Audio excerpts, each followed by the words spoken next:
बोलिए श्री प्राणनाथ प्यारे की जय, श्री निजानंद स्वामी की जय। आप सभी सुंदर साथ जी को रचिता सखी का कोटि कोटि प्रेम प्रणाम। मेरे प्यारे सुंदर साथ जी, वितक चर्चा महोत्सव के अंदर आज द्वितीय दिन है। दोपहर 4:30 बजे हम आप सभी इसी चर्चा के अंदर उपस्थित होकर के धामधनी की अत्यंत गौरवशाली और अत्यंत महिमावान वितक कथा को श्रवण कर रहे हैं। मेरे लाडले सुंदर साथ जी, आप सभी की उपस्थिति होती जा रही है और इसी के साथ हम आप सभी मिलकर श्री राज श्यामा जी के चरणों में वंदना करते हुए इस वितक प्रसंग को आगे बढ़ाते हैं। बोलिए श्री कृष्ण कन्हैया लाल की जय, श्री सतगुरु महाराज की जय, श्री प्राणनाथ प्यारे की जय, समस्त सुंदर साथ की जय।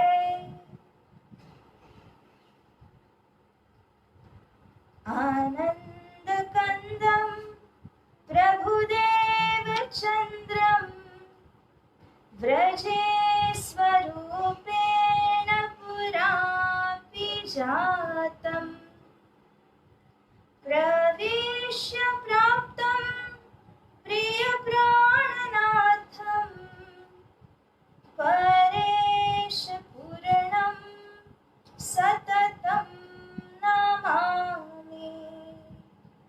ब्रह्मा प्रिया जागरणाय जातः सर्वस्वपाता भवसिन्धुत्राता विज्ञानदाता निज धर्म धाता दीनेक बंधो शरणं प्रपद्ये, दीनेक बंधो शरणं प्रपद्ये। बोलो श्री प्राणनाथ प्यारे की जय। प्रथम लागू दो चरण को, धने न चढ़ायो छिन, लाख तली लाल लिया, मेरे जीव के एहि जीवना, मेरे जीव के एहि जीवना। इन पाँव तले पड़ी रहूं, धनी नजर खोलो बातु न, पलना वालों निरखो नेत्रे, मेरे जीव के एहि जीवना, मेरे जीव के एहि जीवना। बोलिए श्री प्राणनाथ प्यारे की जय। धामधनी अक्षरातीत श्री राज श्यामा जी की वंदना करते हुए गुरु प्रवर ब्रह्मलीन 108 श्री दीनदयाल जी महाराज के चरणों में कोटान कोटि वेर प्रणाम करते हुए उपस्थित सभी सुंदर साथ जी को, जो देश विदेशों से इस वितक चर्चा को श्रवण कर रहे हैं, अपने अपने घर में बैठ करके आनंद ले रहे हैं, ऐसे धर्म प्राण धर्मनिष्ठ लाडले श्रद्धा सुमन सुंदर साथ जी को मैं कोटि कोटि बेर प्रणाम करती हूँ। मेरे प्यारे सुंदर साथ जी, अब हम चौपाई को दोहराते हुए आगे की वितक चर्चा को श्रवण करते हैं। श्री महामति कहे ए साथ जी, शास्त्र कहे यूं कर, आगे अपनी भी तक सो लीजियो चित धर, सो लीजियो चित धर। बोलो श्री प्राणनाथ प्यारे की जय। साथ जी, जैसा कि स्वामी श्री लालदास जी महाराज जी बयान करते हैं कि आगे अपनी वितक सो लीजियो चित्त धर, लाडले सुंदर साथ जी अर्ध मिनट के लिए आंख बंद करके मौन रह करके निजनाम मंत्र को जाप करें और चित्त को एकाग्र करें।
श्री सतगुरु महाराज की जय।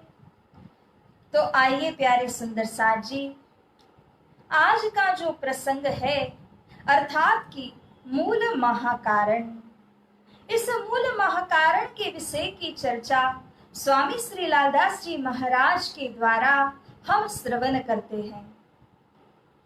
सर्वप्रथम तो ये मूल महाकारण क्या है? जैसा हम सभी को अवगत है कि हम जिस संसार सागर के अंदर में बैठे हैं, यह सृष्टि रचाई गई है। यदि हम माने कि यह सृष्टि एक कार्य है, तो इस कार्य के पीछे अवश्य कोई कारण छिपा हुआ है। लेकिन हम यदि उस कारण को समझें तो कारण के बाद कारण के पीछे भी एक महाकारण होता है। तो इसी प्रकार से यह जो सृष्टि कही गई वह एक कार्य है और उसको रचने वाले द क्रिएटर वे हैं अक्षर ब्रह्मन, जिनको सर्व कारण कारणम कहा गया है। और इन अक्षर ब्रह्म से भी परे जिन्होंने इन अक्षर ब्रह्म को इस सृष्टि की रचना का हुक्म किया, ऐसे पर ब्रह्म अक्षरातीत धाम धनी श्री राजी महाराज, इन्हें ही महाकारण कहा गया है। सब कोई कहते हैं कि सृष्टि की रचना क्यों हुई और कैसे हुई। तो आइए सुंदर साथ जी अब विलंब न करें और चौपाइयों को सुने कि कैसे इस सृष्टि की रचना हुई है। अब कहूं फेर के मूल मिलावे की बीतक, जैसी आज्ञा धनी की सो बाता बुजरक। श्री लालदास जी फरमाते हैं, अब मैं पुनः फेर करके यानी दोबारा से अपना ध्यान लगाता हूं उस परम धाम के मूल मिलावा में। जैसा हम आप सभी ध्यान करते हैं और हमें अवगत है कि किस प्रकार से श्री रंगमहल की प्रथम भूमिका और उसमें 4 चौरस हवेली को पार करके जो 5वीं और गोल हवेली है, जहां श्री राज श्यामा जी और सखियों की बैठक विराजमान है, उस मूल मिलावा की हकीकत बयान करते हुए श्री लालदास जी कह रहे हैं कि मेरे धाम धनी जी की आज्ञा के अनुसार मैं उस वितक को वहां से बताऊंगा जहां से सखिया उस मूल मिलावा में विराजमान हुई। और धाम धनी की आज्ञा के बिना तो सूखा हुआ पत्ता भी वृक्ष से गिर नहीं सकता। धाम धनी के हुक्म के बिना कोई कार्य नहीं हो सकता। जो जितना भी वर्णन होने जा रहा है वह तो धाम धनी की आज्ञा से होगा। इसीलिए श्री लालदास जी महाराज श्री राजी महाराज जी के चरण कमल में आश्रित होकर के वर्णन सुनाते हैं। सुंदर सार जी वे जिस धाम की बात कर रहे हैं उस धाम के ऊपर हम थोड़ा सा लक्ष्य देकर के समझें। वह निज धाम वह परम धाम जहां की बातें हो रही है वो कैसा है? शास्त्रों में बताया गया है दिव्यो ह्यमूर्तः पुरुषः स बाह्याभ्यंतरो ह्यजः अप्राणो ह्यमनाः शुभ्रो हि अक्षरात् परतः परः। वे जो उत्तम पुरुष परमात्मा स्वरूप हैं वे तो दिव्य स्वरूप वाले अमूर्त यानी हमारी भांति संसार के 5 तत्वों से जिनका शरीर रचा हुआ नहीं है, जिस परम धाम की तमाम जोगवाइयां संसार के जैसे 5 तत्व स्थूल पदार्थों से नहीं बनी है। शुभ्राति शुभ्र साथ जी हमने सुना है ना, सगुण ब्रह्म निर्गुण ब्रह्म साकार और निराकार। यदि पूछा जाए कि श्री राजी महाराज साकार है निराकार है, तब शास्त्र प्रमाण के द्वारा समझना होगा कि धाम धनी का स्वरूप है इसीलिए वे साकार है, लेकिन हमारी यहाँ की भांति खेल की भांति साकार नहीं कहे जाएंगे। शुभ्रो शुद्ध साकारवंत उनका स्वरूप है। विशुद्ध गुण युक्त ऐसे हमारे धाम धनी अक्षरातीत श्री राजी हैं। ये अक्षरात परतः परः अक्षर ब्रह्म से भी परे अक्षरातीत श्री परम धाम के अंदर वे विराजमान हैं। और उस अक्षरातीत ब्रह्म धाम की बातें स्वामी श्री लालदास जी महाराज बता रहे हैं। सुंदर सार जी, ये अक्षरातीत श्री ब्रह्म धाम कैसा है? पूर्णमदं पूर्णमिदं पूर्णात् पूर्णमुदच्यते पूर्णस्य पूर्णमादाय पूर्णमेवावशिष्यते। यदि वहां के बाग बगीचों में से अथवा किसी भी स्थान में से हमें कोई पदार्थ लेना हो तो हम उस पदार्थ को लेते हैं। मानिए हमने एक फल तोड़ करके लिया, फल का सेवन हम भी कर सकते हैं और उसी के साथ फल अपने जगह में भी बना रहता है। मेवे चाहिए सो लीजिए फल फूल मूल पात, तिक्त रहे तैसे ही बने ए बका बागों की बात।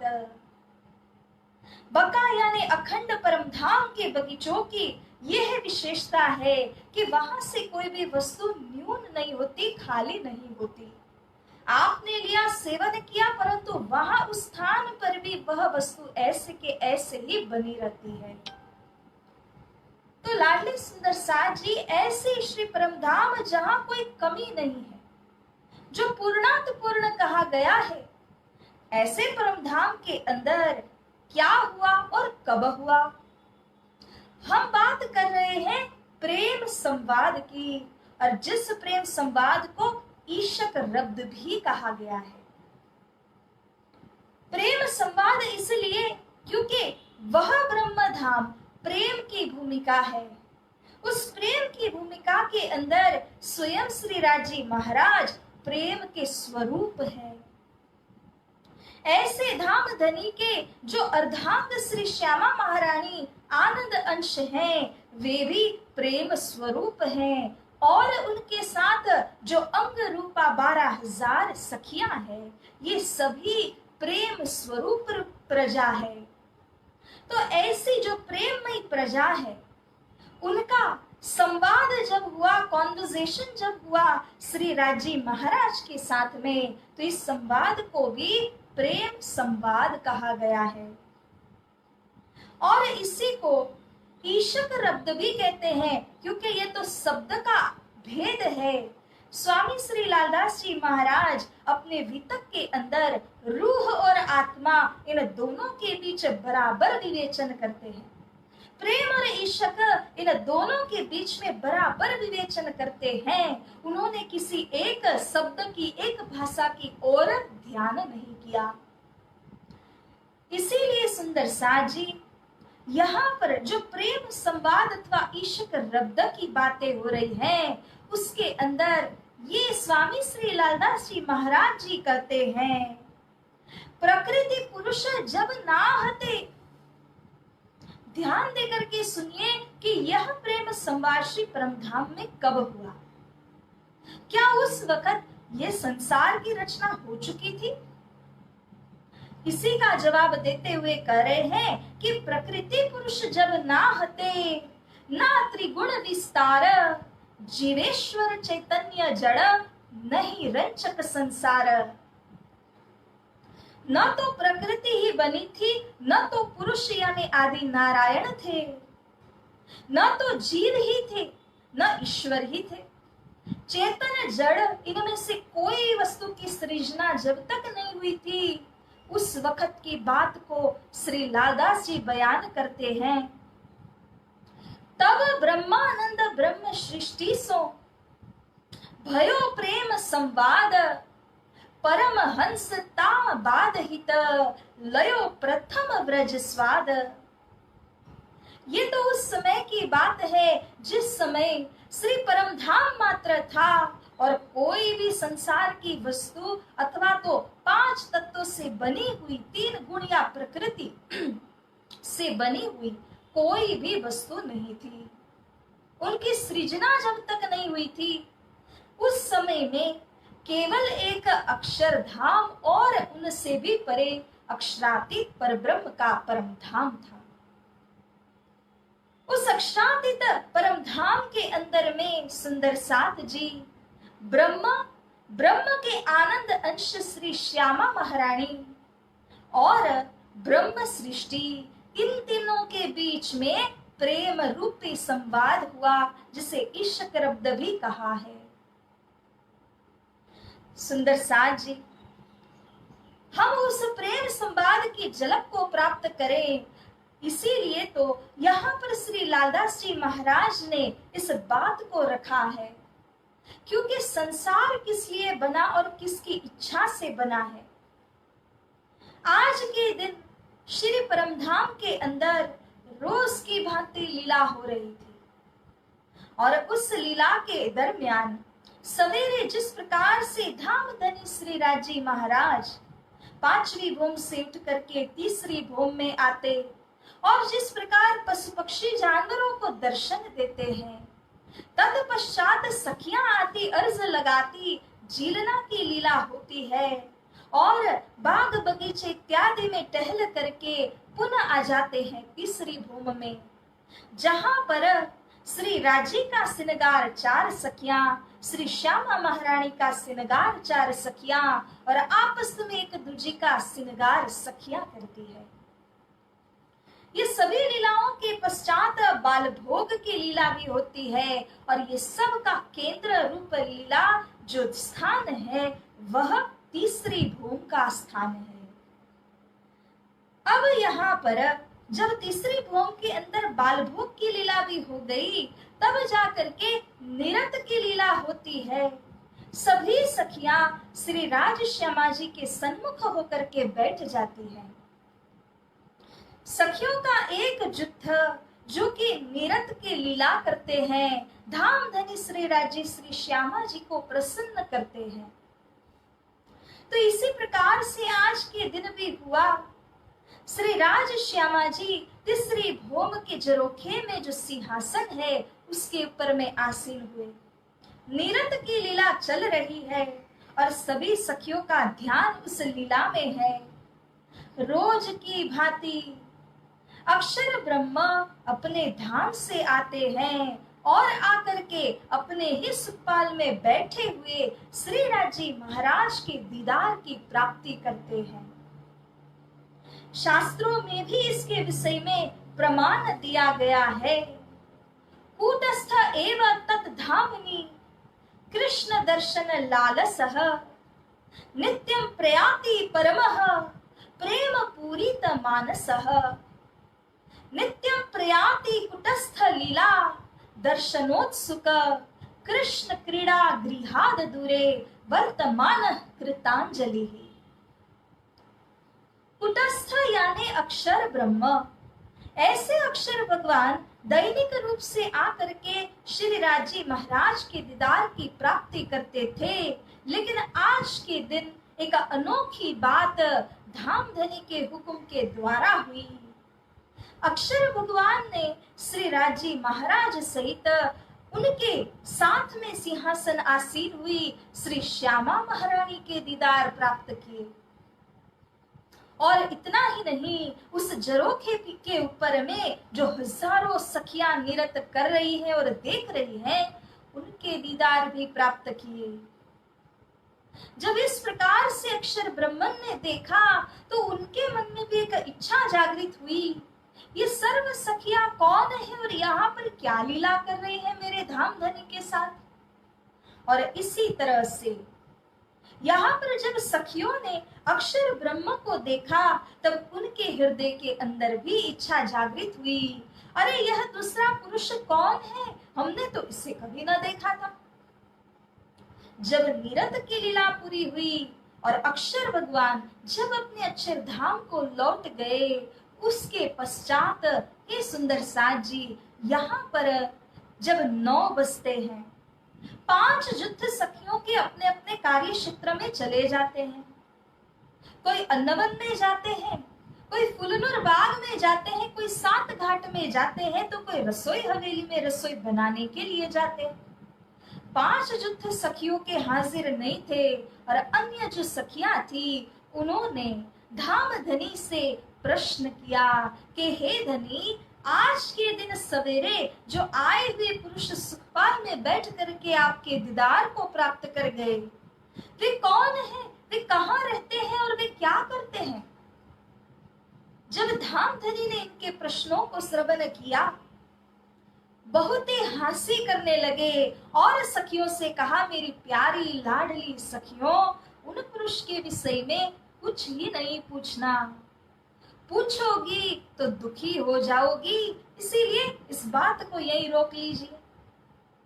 ऐसा कहते हुए अक्षर ब्रह्मन है उनका नाम, इतनी सी बात को बता दिया। अब जैसे ही धनी ने उनका नाम बताया कि सखियों के दिल के अंदर और इच्छा उमड़ने लगी।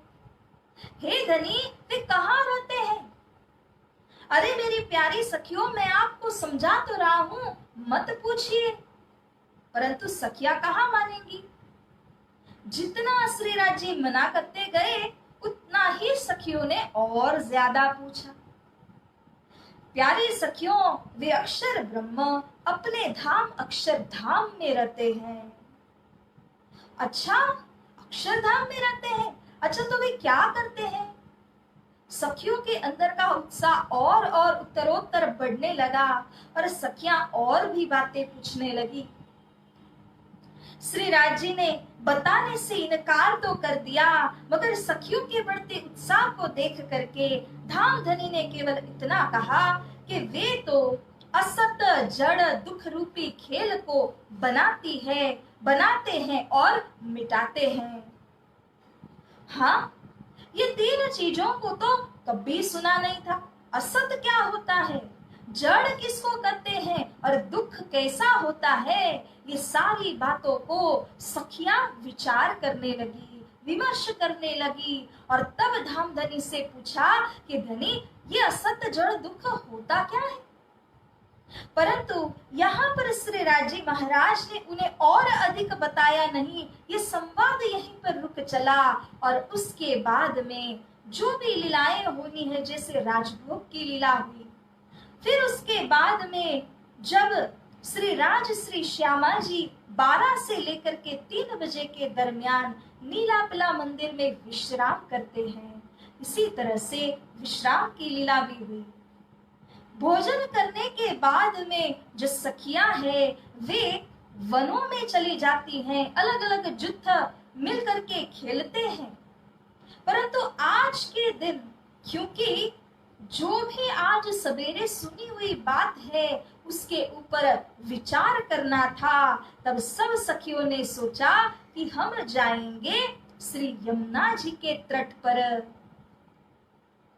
और इसी प्रकार से 40 जुत्थ सखियां अर्थात के 12,000 सखियां ये सभी श्री जमुना जी के तट पर जाकर के एकत्रित हुई। और आज सवेरे 35 जुत्थ सखियों ने जो धामधनी के साथ में बातें की थी उन सभी बातों को खुलस्त करने लगी 5 जुत्थ सखियों के सामने। तो सारी बातें बताई गई।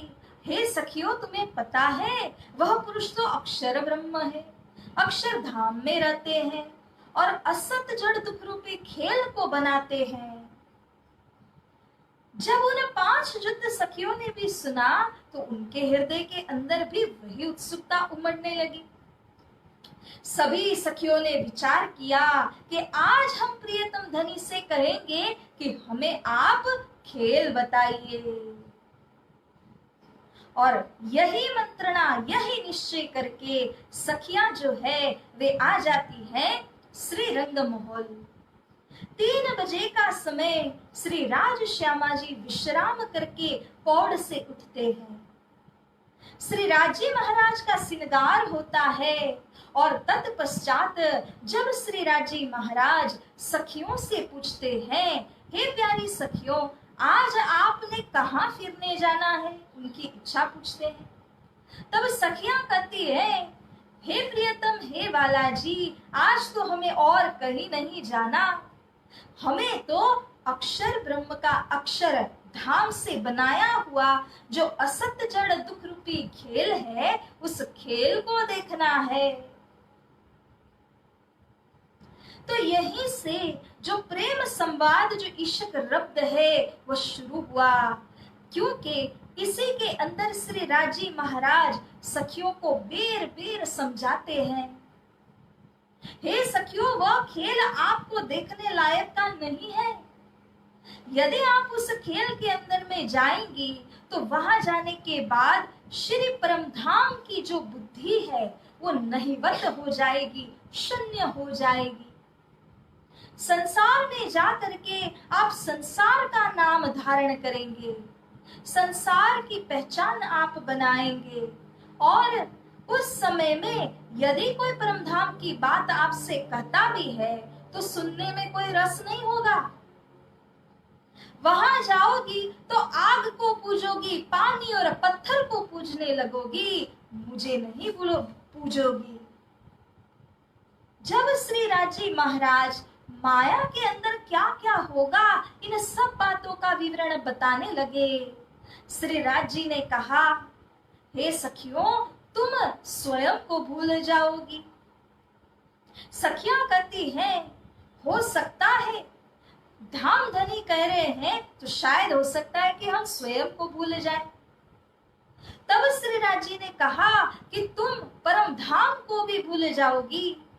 सखियों ने सोचा, हो सकता है धनी कह रहे हैं तो संसार में जाकर के हम परम धाम को भी भूल जाएं।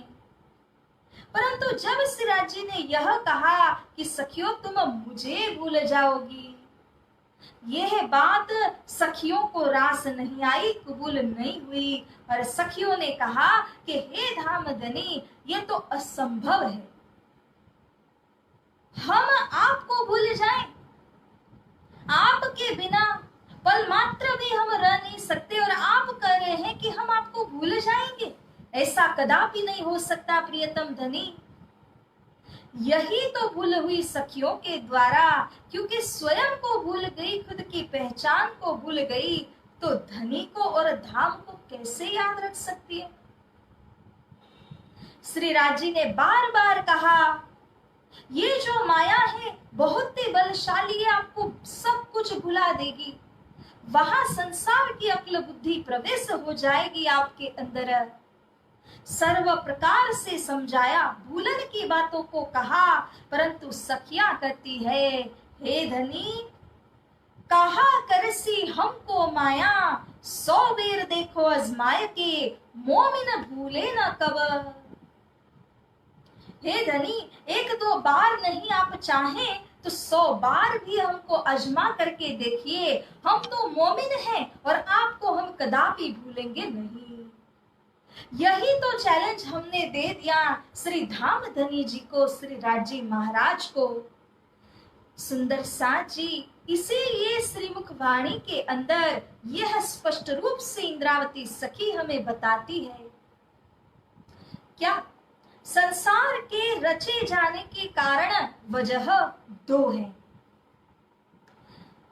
एक पातशाही अर्श की और वाहे दत्त ईशक, सो देखलाव ने रूहों को पहले दिल में लिया हक। एक तो कहा जाए कि संसार के अंदर आने के बाद जब यहाँ के झूठे नश्वर खेल को देखेंगे, तब परमधाम की असली हकीकत और वास्तविकता का परिचय हमको प्राप्त होगा।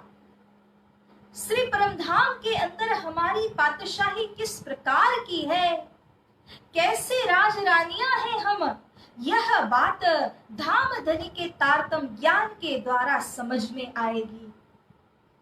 और दूसरा, जो सखियों ने श्री राजी से कहा कि हम आपको भूलेंगे नहीं, हमारा इश्क आप से भी बड़ा है, तो इश्क के विषय की जो बात है उसका भी यहीं पर खुलासा होगा।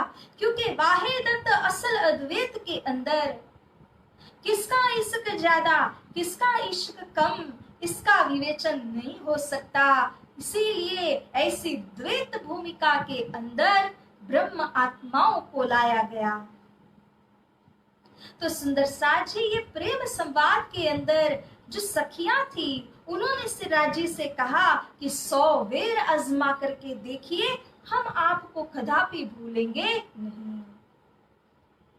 इस तरह से यह बात धाम के अंदर हुई और श्री राजी ने तब कबूल किया, हे सखियों, यदि ऐसा ही हो तो मैं आपको वचन देता हूं कि मैं आपको खेल दिखाऊंगा, लेकिन याद रखना तुम भी भूलोगी भूलोगी भूलोगी। जब इस प्रकार से खेल दिखाने का निश्चय होता है, तब श्री राजी सभी सखियों को लेकर प्रथम भोम की जो 4 चौरस हवेली पार कर 5वीं गोल हवेली है, यानी कि गोल हवेली की प्रथम हार की प्रथम हवेली, उस मूल मिलावा में हमको लेकर के आए और यहाँ पर सभी सखियां 3 फिरावा में होकर के बैठी।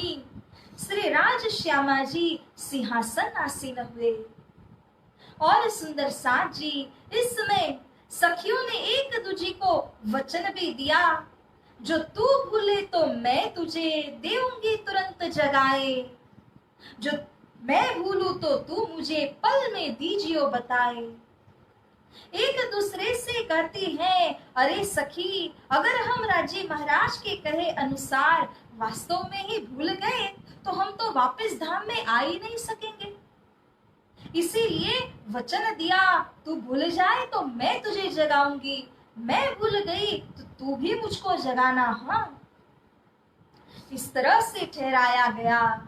जब मूल मिलावा की उस बैठक के अंदर में विराजमान हुए, श्री राजी के चरणों को पकड़ लिया। क्यों? हे धनी, आपके चरणों से हम जुदा न हो सके और खेल से इस ब्रह्म धाम, इस परम धाम के अंदर आ सके। इसीलिए सखियों ने एक दूसरे को भी बहुत ही सावधान किया और धनी के चरण कमल को पकड़ करके खेल को देखने को बैठ गई।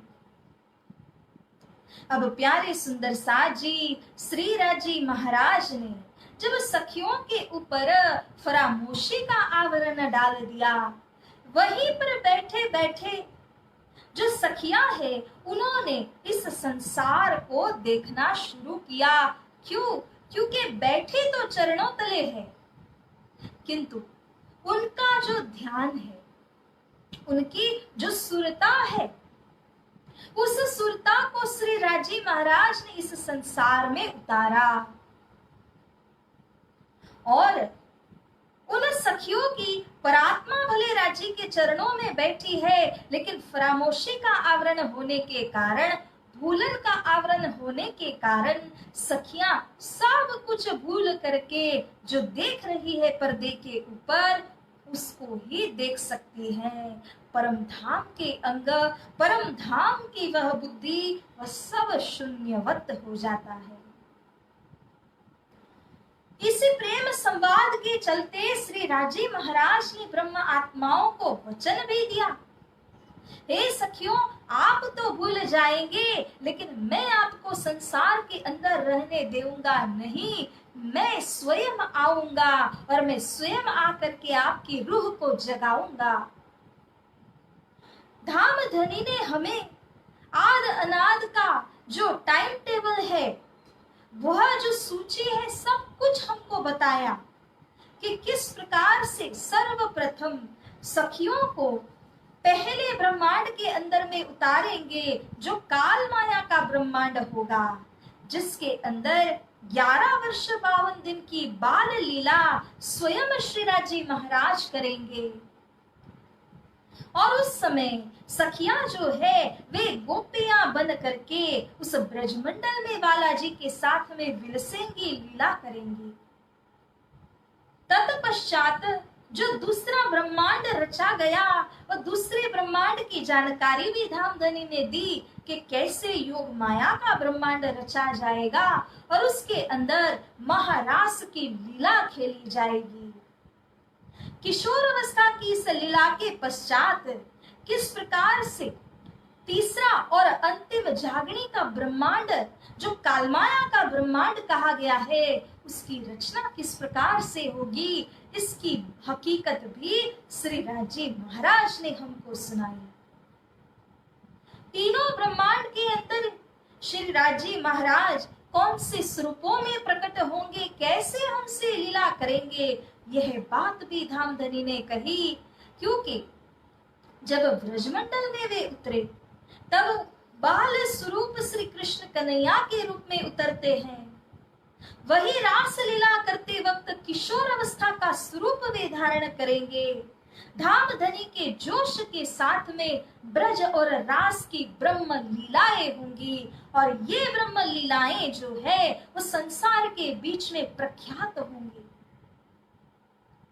तत्पश्चात जो तीसरा ब्रह्मांड रचा जाएगा, जिसे जागणी का ब्रह्मांड कहा है, उसके अंदर बातुनी प्रकार की लीला की विशेषता बताई। क्योंकि आत्मा को जागृत करने की जो लीला है वह बातुनी लीला है। क्रमशः सभी सखियां जैसे जैसे जागणी के ब्रह्मांड में उतरेंगी, वैसे वैसे ज्ञान के माध्यम से उनके रूह, उनकी आत्म को जगाने की यह लीला है। तो इस तरह से तीनों लीलाओं का, तीनों ब्रह्मांड का जो वर्णन है, वह धामधनी ने हमारे आगे बयान किया। और सुंदर साथ जी स्वयं आकर के जगाने का वायदा भी हमसे किया, और उसके बाद ही श्री राजी हमको मुद मिलावा में ले गए। वहां पर विराजमान करके फरामोशी का आवरण हमारे ऊपर में डाला गया। तो यहाँ पर चौपाई के अंदर वित्तकार कह रहे हैं कि परमहंसता बाद हित लयो प्रथम व्रज स्वाद। परमहंस कहा गया है 12,000 ब्रह्म आत्माओं को। इन ब्रह्म आत्माओं ने सर्वप्रथम ब्रज लीला का स्वाद लिया, अर्थात नारायणी सृष्टि की रचना करने का हुक्म अक्षर भगवान को दिया गया। इन अक्षर भगवान ने जब ऐसी कई सृष्टियां बना चुके हैं, वे इस सृष्टि का जब निर्माण किया, तब अक्षर भगवान के द्वारा ईश्वर आदि नारायण का जन्म होता है, उत्पत्ति होती है। और उन नारायण के मन के द्वारा पुनः शेष शाही नारायण त्रिदेवा की रचना हुई, और जैसे कि कहा गया, या में महाविष्णु मन मन थे त्रिगुण, ताथे थिरचर सब उत्पन्न। उन्हीं महाविष्णु के मन का विस्तार यानी शेषाही नारायण भगवान जो पाताल में बैठे हैं, और उनके ही नाभि प्रदेश से जब कमलनाल के द्वारा ब्रह्मा जी उत्पन्न हुए, त्रिदेव उत्पन्न हुए, उनके माध्यम से अर्थात ब्रह्मा जी के द्वारा जब ये थीर चर सब कोई उत्पन्न हुए, ये सृष्टि इस प्रकार से चली जिसके अंदर 84 लाख योनियों की वैरायटी की रचना हुई। अब सुंदर साथ जी, ऐसे ब्रह्मांड की रचना होती है और उसके अंदर जो यह भारतवर्ष आया हुआ है वो कहाँ है? नारायणी सृष्टि के अंदर में देखा जाए तो स्थूल सूक्ष्म कारण महाकारण है। स्थूल में 14 लोक ब्रह्मांड, उसके अंदर में मृत्यु लोक, मृत्यु लोक के अंदर जो जम्बू द्वीप नाम का द्वीप कहा गया है, और उस जम्बू द्वीप के अंदर भारतवर्ष के अंदर ये सारी लीलाएं शुरू हुई।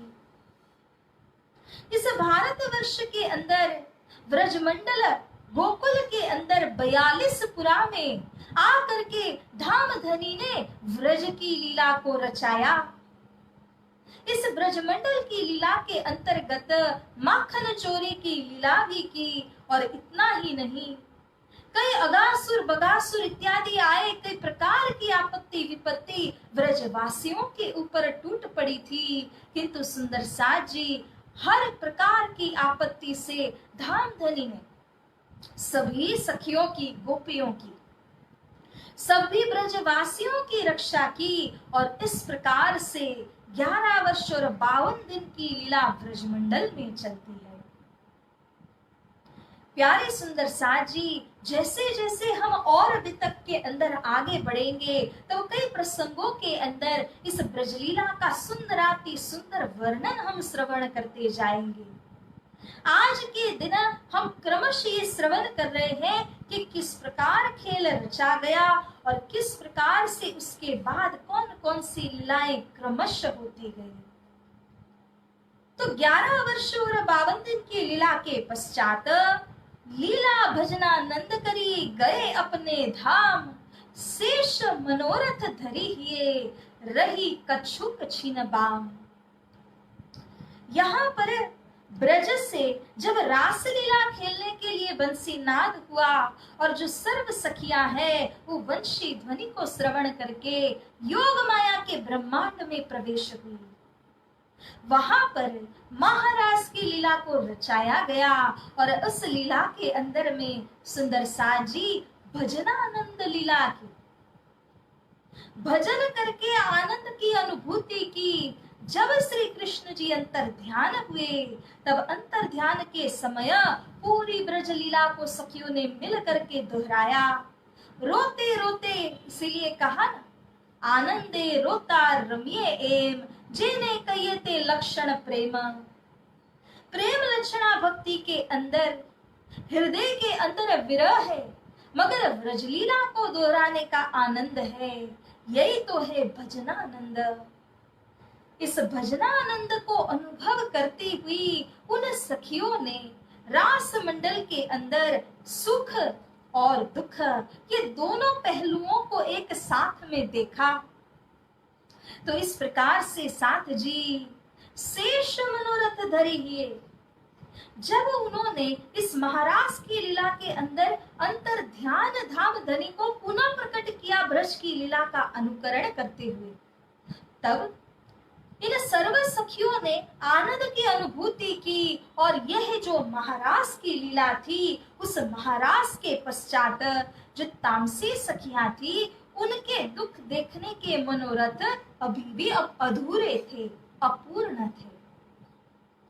इसी वास्ते धामधनी श्री राजी महाराज ने उनके अंदर की अधूरी इच्छा को पहचाना और सखियों को पुनः वे परमधाम में ले तो गए, किंतु जो सुरताएं हैं उनको परात्मा के अंदर प्रवेश करा दिया, लेकिन परात्माओं को जागृत नहीं किया, उठाया नहीं। उनकी इच्छा अधूरी थी। तो साथ जी अब अधूरी इच्छा को पूर्ण करने के लिए यहाँ पर कहा गया कि प्रथम समान भयो सही, तृतीय इंड इहि बेर, खेल्यो ब्रज अरु रास सो, आयो पश्चिम फेर। पहले की भांति काल माया का जो ब्रह्मांड बनाया गया था, वैसा ही काल माया का ब्रह्मांड श्रीराज जी ने रचाया। अक्षर भगवान को हुक्म किया और पहले की भांति ही वह नया ब्रह्मांड यहाँ पर रचा गया। जिस नए ब्रह्मांड के अंदर खेलियो व्रज और रास सो, जिन्होंने ब्रज रास की लीला को खेला है, ऐसे धाम धनी स्वरूप आयो पश्चिम फेर कहा है। पश्चिम दिशा बरारब के अंदर, अरब देश के अंदर पुनः वे प्रकट हुए। इन्हीं को तो कहते हैं तृतीय श्याम स्वरूप, हुक्म के स्वरूप।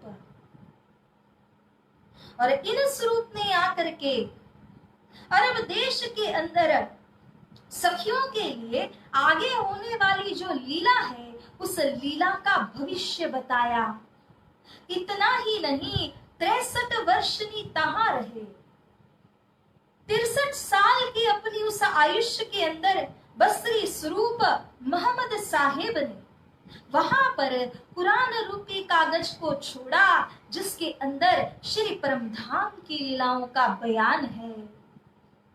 साथ जी म्याराज उनको प्राप्त हुआ था, दर्शन उनको प्राप्त हुआ था, जिस दर्शन के अंदर उन्होंने श्री राजी महाराज के दर्शनों की प्राप्ति की, उनके साथ में संवाद किया, वार्तालाप किया और उस वार्तालाप के माध्यम से 90,000 हरफों को, शब्दों को सुना। और उन हरफों को सुन करके जैसे श्रीराज जी की आज्ञा थी, उसी के अनुसार 30,000 हर्फ को उन्होंने लिखा, समझाया, पढ़ाया और लोगों को तैयार किया। इन्हें 30,000 शरीयत के हर्फ कहते हैं। और जो 30,000 हर्फ थे, जो उन्होंने केवल लिख करके छोड़े, इशारत के रूप में कहा, परंतु उनका खुलासा उन्होंने नहीं किया, क्योंकि हुक्म नहीं हुआ था। अली और फातिमा, केवल इन दोनों को यह ज्ञान दिया गया और उनके अलावा किसी और को यह ज्ञान नहीं पिरोसा। जो बचे 30,000 हर्फ है, उन्हें मार्फती हर्फ कहते हैं। जो हर्फ उनको खुदा ने सुनाए, उन्होंने श्रवण किए, लेकिन लिखने के लिए आज्ञा नहीं थी। तब खुदा ने उनसे कहा, मैं स्वयं आकर के इन हरफों को बताऊंगा, खोलूंगा। आपको मैंने बताया, लेकिन इन्हें लिखना भी नहीं। तो इस तरह से प्यारे सुंदर साथ जी, जो 90,000 हर्फ जिन्होंने सुने, ऐसे मोहम्मद ने उनमें से आज्ञा अनुसार कुछ हरफों को कुरान के अंदर बयान किया। किंतु इंकित स्वरूप में होने के कारण ये सब कोई के समझ में आते नहीं। ये हर्फ तो कहे गए हैं ब्रह्म आत्माओं के लिए, इमाम स्वरूप के लिए। इसीलिए केवल इमाम स्वरूप ही उनको खुलस्त कर सकते हैं। दुनिया के लोग उस कागज को बार बार पढ़ते हैं, लेकिन उन हरफों को खुलस्त कर नहीं पाते हैं। तो इस तरह से जो मोहम्मद साहेब थे, उन्होंने आकर के तृतीय श्याम स्वरूप के रूप में अपना कार्य किया। अब प्यारे सुंदर साथ जी, अब जो आगे की लीला है, जिसके अंदर श्री श्यामा महारानी के अवतार एवं श्री राजी महाराज का जोश लेकर के जो प्रकट हुए, ऐसे धाम धनी श्री देवचंद्र जी स्वरूप की लीला का वर्णन है। तो यहाँ पर वितकार कहते हैं कि इन स्वरूप के प्राकट्य के पहले वे हमें बताते हैं कि संसार जिसके अंदर ब्रह्म सृष्टि का पदार्पण हुआ, वह संसार कैसा है, कैसा भुलाने वाला संसार है। और धाम धनी की कृपा को देखिए कि ऐसे भुलाने वाले संसार के बीच में वे हमें जगाने और ले जाने के लिए आए हैं। साथ जी यहाँ पर कहा गया, प्रगटे चारों वर्ण में त्रिलिंग युग कर्म, देह मानुषी बुद्धि सम, ग्रह्यो जगत को धर्म। ब्रह्मा आत्माएं जब संसार के बीच में आती हैं तो देह कैसा धारण किया? मनुष्य का सा देह धारण किया। किसी भी आम जनता को जैसे देखते हैं ना तदोगत, वैसे ही मनुष्य की भांति का शरीर ब्रह्म आत्माओं ने भी धारण किया। कोई नूरी शरीर में आए नहीं है, कोई स्पेशल शरीर के अंदर आए नहीं है। बुद्धि सम, अक्ल बुद्धि भी संसार के अनुसार की है। तो ऐसे संसार में किस प्रकार से आई? त्रिलिंग युग कर्म, तीनों लिंग के अंदर ब्रह्म आत्माएं प्रवेश हुई हैं। तो इस तरह सुंदर साथ जी देश विदेश के अंदर इन ब्रह्म आत्माओं का आना हुआ। पर वे कहाँ आई? नारायणी सृष्टि के अंदर जो सर्वोत्तम जीव है, जो 12,000 सर्वोत्तम जीव है, जो तपस्या भक्ति ध्यान के अंदर केंद्रित हैं, ऐसे जीवों के ऊपर अधिष्ठान करके श्री परमधाम से ब्रह्म आत्माओं की जो सुरता है वो संसार के इन जीवों पर आई है। तो इस तरह से हम देखते हैं कि यहाँ का शरीर धारण करने के कारण इन ब्रह्म आत्माओं की बुद्धि भी संसार के लोगों की भांति हो गई। धाम को भूल गई, धनी को भूल गई। ब्रजरास में तो धनी स्वयं ही आ गए। उमड़ते हुए दिल से हमने धनी से मुलाकात की और तभी से लीला प्रारंभ हुई। 11 वर्ष 52 दिन तक चली। फिर महाराज की लीला को रचाया गया। लेकिन जागरण के ब्रह्मांड के अंदर ऐसा नहीं हुआ।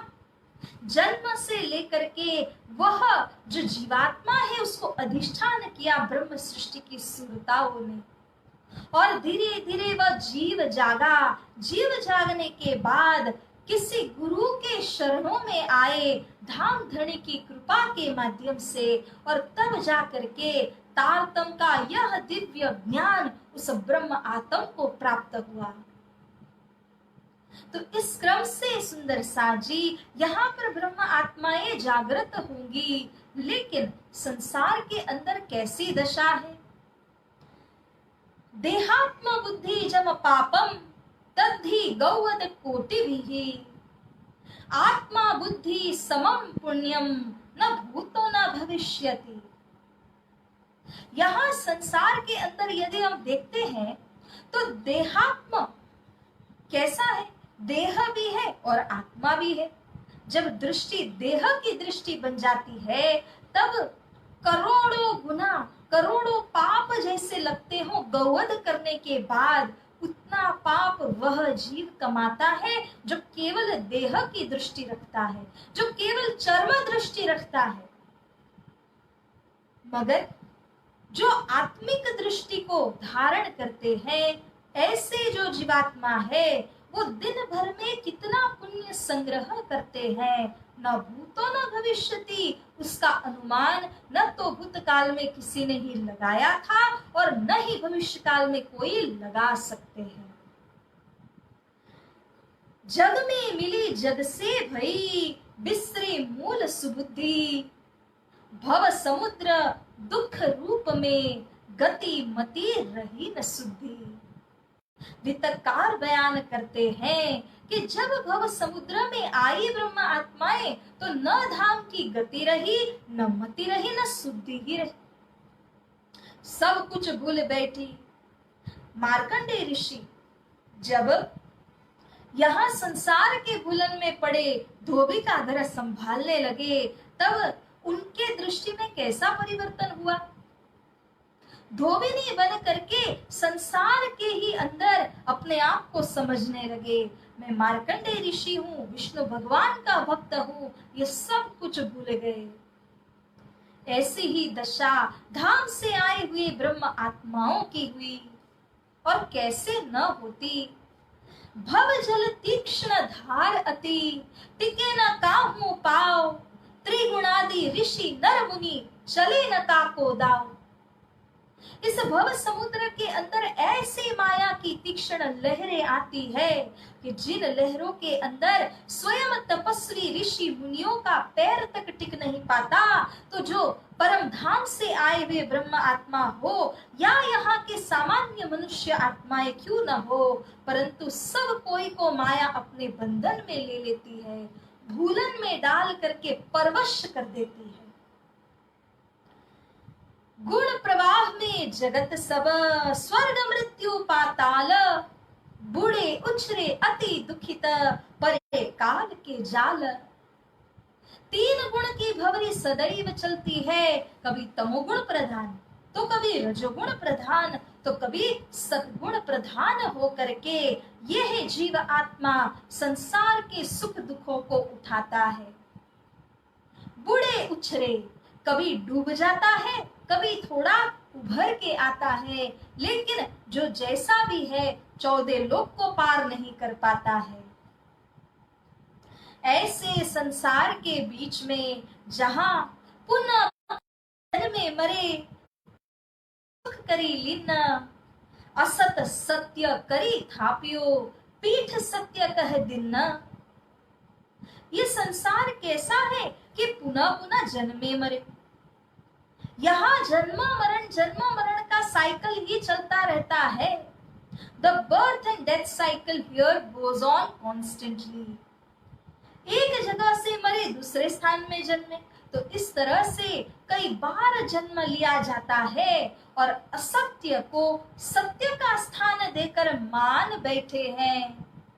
इस तरह की इस संसार सागर के अंदर श्री परमधाम की ब्रह्म आत्माएं आ गई।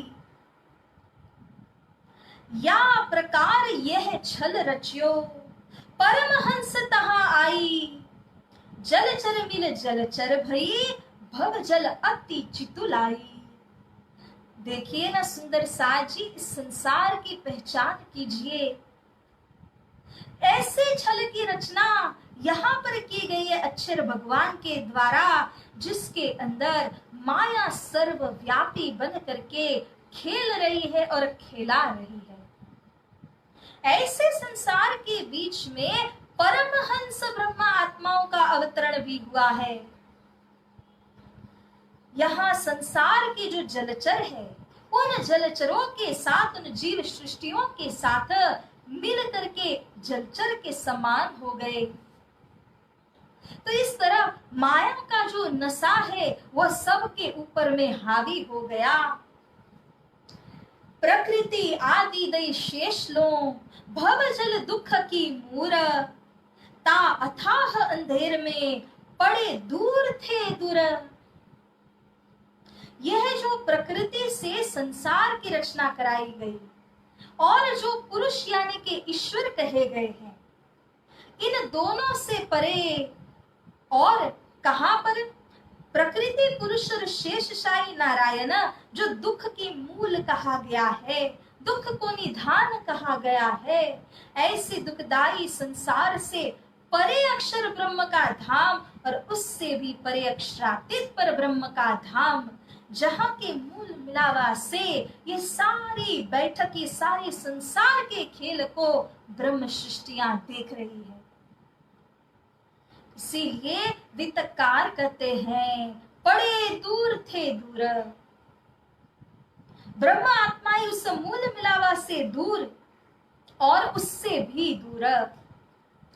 मूल मिलावा से दूर अक्षरधाम, अक्षरधाम से दूर नारायणी सृष्टि के अंदर ऐसे असज्जन दुखदाई खेल के अंदर फंस गई।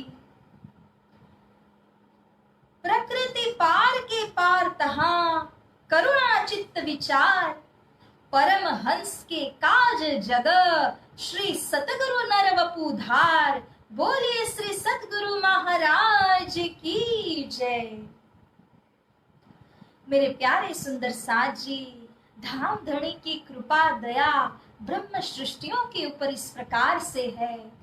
ऐसा भव्य संसार सागर, ऐसा भयावह संसार सागर, उसके अंदर जब ब्रह्मा आत्माएं इस प्रकार से पड़ी और भूलन में फंस गई, तब करुणा चित्त विचार श्री राजी महाराज ने हुए इन ब्रह्मा आत्माओं के ऊपर अमी दृष्टि करी और मेहर करते हुए श्री राजी महाराज ने यहाँ पर श्यामा जी को हुक्म किया कि आप मेरे आवेश को ले जाइए और इन ब्रह्म आत्माओं को जागृत कीजिए, पुनः परम धाम की याद कराइए। तो इस तरह से श्री सतगुरु नरवपुधार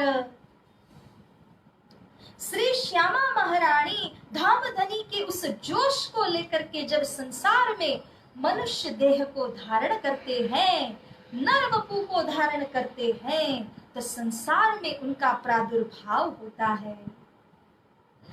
पिछले स्वरूप की लीला और सतगुरु स्वरूप की लीला के बीच का अंतर 10 सदी है।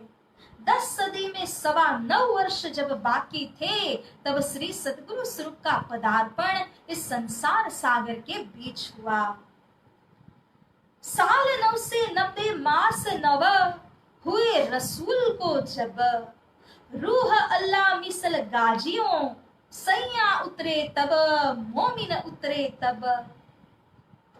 मेरे प्यारे सुंदर साथ जी, श्री सतगुरु स्वरूप धनी श्री देवचंद्र जी का प्राकट्य हमारे ही लिए इस संसार के बीच में हो रहा है, क्योंकि जब सखियां इस प्रकार संसार के बीच में भूलन में पड़ी, श्री राज जी ने ही उन्हें यहाँ पर भेजा है और तमाम खोज तपस्या को वे करेंगे, जिससे कि धाम धनी के चित्त को प्रसन्न करे, श्री तारतम महामंत्र को अवतरित करे और उसके द्वारा सभी ब्रह्म आत्माओं को जागृत करें। तो इस प्रकार से हम आए हैं इतने काम, ब्रह्म सृष्टि लेने घर धाम। श्री सतगुरु स्वरूप का पदार्पण जो होगा वो इसीलिए है ताकि धाम के ब्रह्म आत्माओं को वे जागृत करके पुनः श्री परम धाम के अंदर में ले जाएं। तो सुंदर साथ जी, आज का समय जो हो रहा है, इसीलिए इस प्रसंग को हम आने वाले रोज शुरू में देखेंगे और कैसे धाम धनी का पदार्पण इस संसार के बीच में होता है। इस प्रसंग को देख करके उनकी जो लीला है, चौथे दिन की जो लीला है, उस लीला को हम श्रवण करेंगे। मेरे प्यारे सुंदर साथ जी, मोहम्मद साहिब के परमधाम गमन के पश्चात 990 साल 9 मास 9 दिन के पश्चात रूह अल्लाह श्री श्यामा महारानी का पदार्पण यह संसार में हुआ और उन्हीं के साथ ही साथ श्री परमधाम के 12,000 ब्रह्म आत्माएं, मोती रूपी आत्माएं इस संसार के अंदर उतरने लगी। तो क्रमशः उतर रही है और सतगुरु स्वरूप के साथ में उनका संसार के बीच तीसरे जागनी ब्रह्मांड के बीच पदार्पण होना शुरू हो चुका है। तो लाडले सुंदर साथ जी, यह है दिन तीसरा। ये तीसरे दिन तक की लीला का विवरण हमने श्रवण किया, परंतु यह लीला बहुत है, विस्तार नहीं शुमार। अब चौथे दिन की सैया करो विचार। तो चौथे दिन की जो लीला है उसके ऊपर हम आप सभी विचार करेंगे, विमर्श करेंगे। तो आइए सुंदर साथ जी, इस चौपाई को हम दोहराते हुए आज के मजल, आज के प्रसंग को यहीं पर रखते हैं और आने वाले रोज चौथे दिन की लीला को श्रवण करेंगे। बोलिए श्री प्राणनाथ प्यारे की जय। साल 9 से 90 मास 9 हुए रसूल को जब, रूह अल्लाह मिसल गाजियों मोमिन उतरे तब, मोमिन उतरे तब। बोलिए श्री कृष्ण कन्हैया लाल की जय, श्री सतगुरु महाराज की जय, श्री प्राणनाथ प्यारे की जय, समस्त सुंदर साथ की जय, बोल बोल पंजे वाले की जय। मेरे प्यारे प्राणाधार सुंदर साथ जी, कल के रोज सुंदर साथ जी ने अर्जी की कि हम सभी मिल करके वितक कथा के अंतिम में एक ही साथ मिल करके पिया जी को अर्जी लगाएं। तो उनकी इस बात को स्वीकार करते हुए आइए हम सभी धाम धनी के चरणों में अर्जी लगाते हैं और इसी के साथ प्रसंग को पूर्ण करते हैं।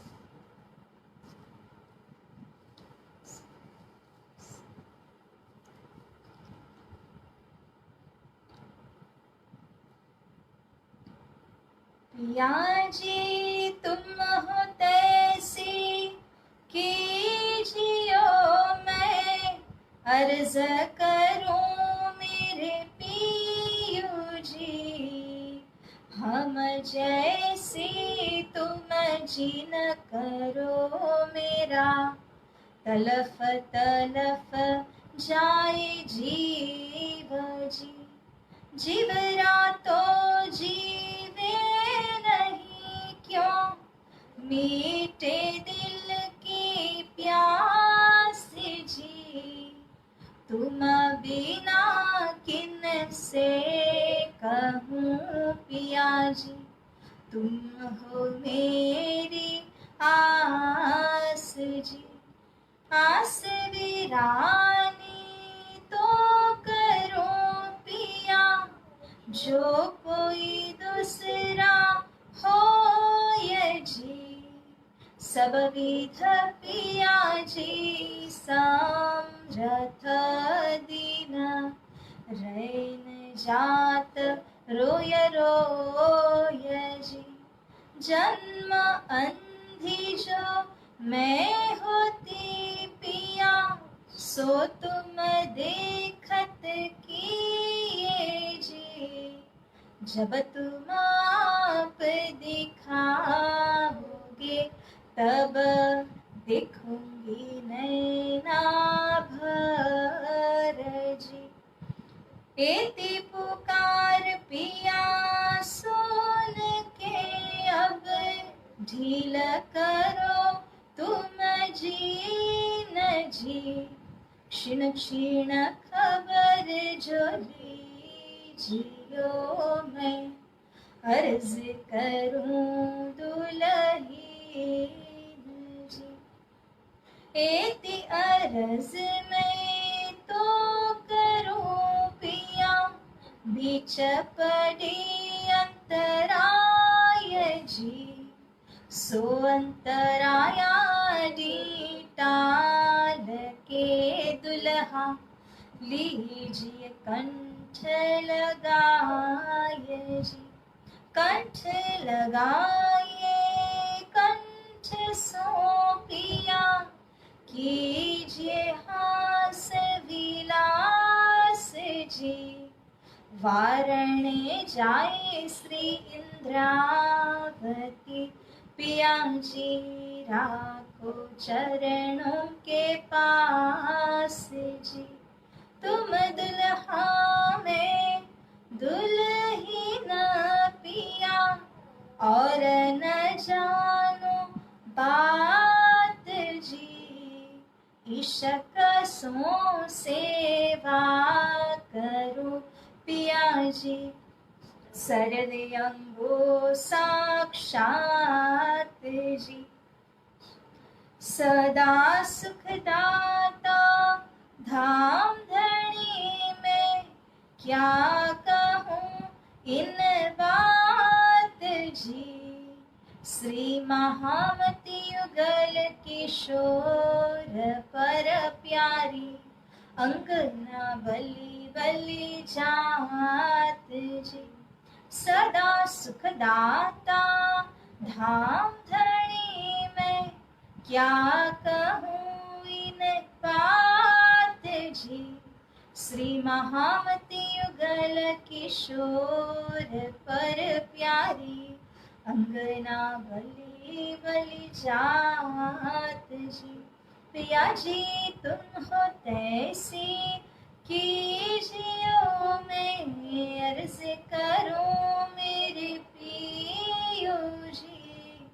हम जैसे तुम जीन करो मेरा, तलफ तलफ जाए जीव जी, मेरा तलफ तलफ जाए जीव जी। बोले श्री प्राणनाथ प्यारे की जय, श्री निजानंद स्वामी की जय, समस्त सुंदर साथ की जय। प्रेम प्रणाम सुंदर साथ जी।